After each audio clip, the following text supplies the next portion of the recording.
સુરત શહેરને વધુ સ્વચ્છ, હરિયાળું અને જવાબદાર બનાવવા માટે કાર્યરત ક્લીનઅપ સુરતની ટીમ આજે શહેરમાં એક પ્રેરણાદાયી જન આંદોલન તરીકે ઉભરી આવી છે. આપણું શહેર, આપણી જવાબદારી.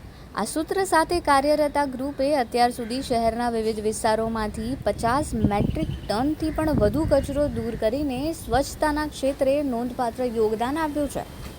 સપ્ટેમ્બર 2025માં શરૂ થયેલા અભિયાનને ગુજરાતના જૂનાગઢ શહેરમાં ચાલતા ક્લીનઅપ અભિયાનમાંથી પ્રેરણા મળી હતી.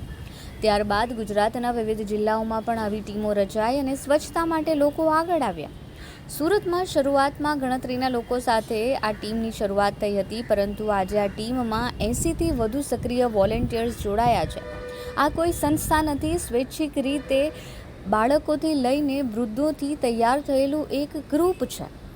આ ગ્રુપની સૌથી મોટી બાબત એ છે કે ટીમ દર રવિવારે નિયમિત રીતે 2 કલાકની ક્લીનઅપ ડ્રાઈવનું આયોજન કરે છે. અમારું આ ગ્રુપનું નામ ક્લીનઅપ સુરત છે. અમે જુનાગઢથી ઇન્સ્પાયર થઈને આ ઇન્સ્ટિટ્યૂટ ચાલુ કરેલું છે ગ્રુપ અહીંયા ક્લીનઅપ સુરત તરીકે. અને આવા અત્યારે ઓલ ઓવર ઇન્ડિયામાં 60થી વધારે ગ્રુપ છે જે સ્વચ્છતા માટે કામ કરે છે. કોઈ જાહેર જગ્યા કે નદીના ઓવારા સાફ કરીએ અને લોકોને એના માટે જાગૃત કરીએ, જ્યાં ત્યાં કચરો ન ફેંકે એ માટે અમે પ્રયાસ કરીએ છીએ કે બને એટલું લોકો જાગૃત થાય સ્વચ્છતા માટે. અમારા ગ્રુપમાં 5 વર્ષના બાળકોથી લઈને મોટા ઉંમરના 70 વર્ષ સુધીના લોકો અમારી સાથે જોડાયેલા છે. 50 મેટ્રિક ટન અમે કચરો અત્યાર સુધીમાં એકત્રિત કર્યો છે અને કતારગામ, વરાસા, મોટા વરાસા, જહાંગીરપુરા આવા બધા એરિયાના જે નદીના ઓવારા હોય એ સાફ કર્યા અને ત્યાંથી આ બધો કચરો અમે એકઠો કરેલો. આ ડ્રાઈવ દરમિયાન વોલેન્ટિયર્સ નદી કાંઠા, જાહેર સ્થળો અથવા અન્ય વિસ્તારોમાંથી કચરો એકત્ર કરે છે. તેઓ જે તે નક્કી કરેલા સ્થળે એકત્ર થાય છે. દર અઠવાડિયે સરેરાશ 1.5 ટન જેટલો કચરો એકત્રિત થતો હોવાનું ટીમ દ્વારા જણાવાયું છે. આ ટીમમાં 5 વર્ષના બાળકથી લઈને 70 વર્ષ સુધીના સિનિયર સિટીઝન્સ પણ છે.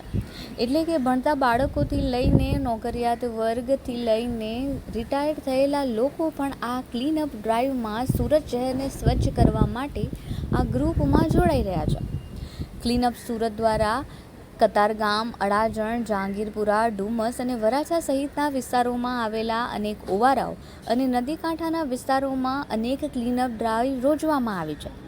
આ ટીમના સભ્યો દ્વારા માત્ર કચરો દૂર કરવા જ નહીં, પરંતુ લોકોમાં સ્વચ્છતા અને પર્યાવરણ પ્રત્યેની જવાબદારીની ભાવના વિકસાવવા માટેનું પણ લક્ષ્ય રાખવામાં આવ્યું છે. આ માટે વોલેન્ટિયરો સુરત શહેરની શાળા, વિદ્યાર્થીઓ અને સ્થાનિક સમુદાયો સાથે જોડાઈ સ્વચ્છતા, હાઇજીન અને પર્યાવરણ સંરક્ષણ અંગે જાગૃતિ. બધા જ સોશિયલ મીડિયા દ્વારા જોડાયેલા છે. કોઈ એકબીજાના રિલેટિવ કે એવું નથી. સોશિયલ મીડિયામાં એની રીલ્સ આવે, રીલ્સ જોવે બધા અને એમાંથી વોટ્સઅપ કોમ્યુનિટી ગ્રુપમાં જોઈન થાય. એવી રીતના અમારું આ ટીમ બનેલી છે સુરતમાં, ક્લીનઅપ સુરત પર. અને સોશિયલ મીડિયામાં આજકાલ ઘણી બધી રીલ્સો અલગ અલગ બધા શેર કરતા હોય છે, ઘણું અલગ અલગ કામ કરતા હોય છે. પણ આવું પણ સોશિયલ કામ જે સોશિયલ મીડિયા દ્વારા સોશિયલ મીડિયાનો સદુપયોગ કરીને કરવામાં આવે તો આપણા સમાજ માટે ઘણું બધું સારું કામ થઈ શકે.